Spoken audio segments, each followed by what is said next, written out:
तो hello dear student, welcome back in a new video lecture. आज का जो टॉपिक होने वाला है ये बहुत ही महत्वपूर्ण होने वाला है।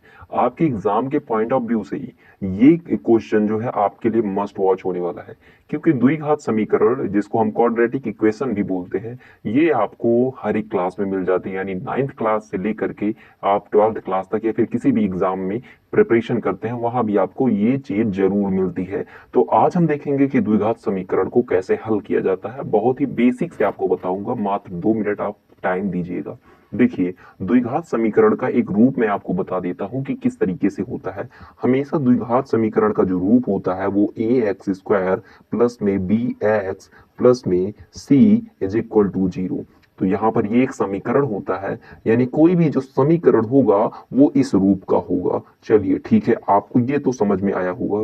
यानी एक्स स्क्वायर के साथ जो भी लगा होगा उसको हम ए कहेंगे। जैसे यहाँ पर कुछ नहीं है तो यहाँ पर आप जस्ट सपोज 1 मान सकते हैं। उसी तरीके से एक्स के साथ यहाँ पर बी है और यहाँ पर एक्स के साथ 9 है, वैसे ही यहाँ सी की जगह पर 20 है।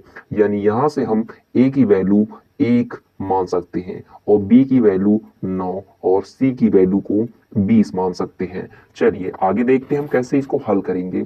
तो समीकरण को हल करने का पहला तरीका क्या होता है? देखिए, सबसे पहले आपको इसका और इसका गुणा कराना होता है। यानी अंतिम संख्या यहाँ पर जो दी होती है सी और एक्स स्क्वायर का जो गुणन यहाँ पर होता लिखा होता है उसका गुणा कराना होता है। तो 20 का गुणा जब आप 1 से कराएंगे तो आपको क्या मिलेगा? यानी ए का गुणा 20 से करा ए का गुणा सी से कराना होता है। तो ए का गुणा जब आप सी से कराएंगे, यहाँ पर 20 है यहाँ पर 1 है, तो 20 का गुणा जब आप 1 से कराते हैं तब आपको क्या मिलता है? 20 मिलता है। अब आपको 20 को इस तरीके से तोड़ना है कि आपको 9 मिल जाए। चलिए मैं आपको तोड़ने का तरीका भी बता देता हूं कि किस तरीके से आप इसको तोड़ेंगे। सबसे पहले आप रफ वर्क के लिए यहाँ पर 20 को ऐसे लिखिएगा। फिर 20 को जो है सबसे छोटी संख्या से काटना शुरू कीजिएगा, जिसे हम फैक्टर या फिर गुणनखंड कहते हैं। तो 2 से इसको काटते हैं तो 2 दहम में 10 हो जाएगा, 2 दहम में 20 हो जाएगा। फिर 2 से काटते हैं तो 2 पंजे 10, फिर ये 5 से कटेगा इस तरीके से। यानी इन्हीं 3 संख्याओं का यूज करके हमको क्या बनाना है? 9 बनाना है। यानी अगर हम गुणा करेंगे तो 20 आना चाहिए और हम जोड़ेंगे तो 9 आना चाहिए। जोड़ने पर क्या आना चाहिए? जोड़ने पर 9 आना चाहिए और गुणा करने पर 20 आना चाहिए। अगर आप ध्यान दें तो 2 दूना 4, 4 पंजे 20 होता है और 4 और 5 को जोड़ने पर 9 भी आता है। यानी कि हमारा काम हो गया है। अब देखिए इसको कैसे हल करेंगे आप लोग। तो सबसे पहले मैं आपको यहाँ फिर से लिख कर बताता हूँ।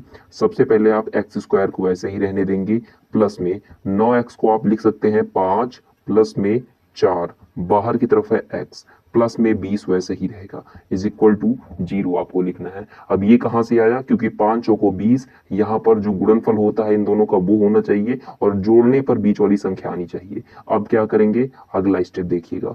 एक्स स्क्वायर प्लस 5 और 4, ये दोनों आपको क्या करना है? x के साथ गुणा कर देना है। तो 5x हो जाएगा प्लस 4x हो जाएगा, प्लस में 20 आपके पास पहले से ही है। चलिए अब क्या करते हैं, ध्यान से देखिए। यहाँ पर इन दोनों के बीच में और इन दोनों के बीच में कॉमन लेना है। यानी इसमें इसमें देखना है क्या चीज है जो दोनों जगहों पर है। तो हम देखते हैं x जो है दोनों जगहों पर है, यानी यहाँ से x कॉमन आ जाएगा। x कॉमन लेंगे तो कॉमन लेने का मतलब होता है डिवाइड करना। तो जब आप इसको भाग लगाएंगे तो यहाँ पर x बचेगा और यहाँ पर 5 बचेगा प्लस चिन्ह के साथ।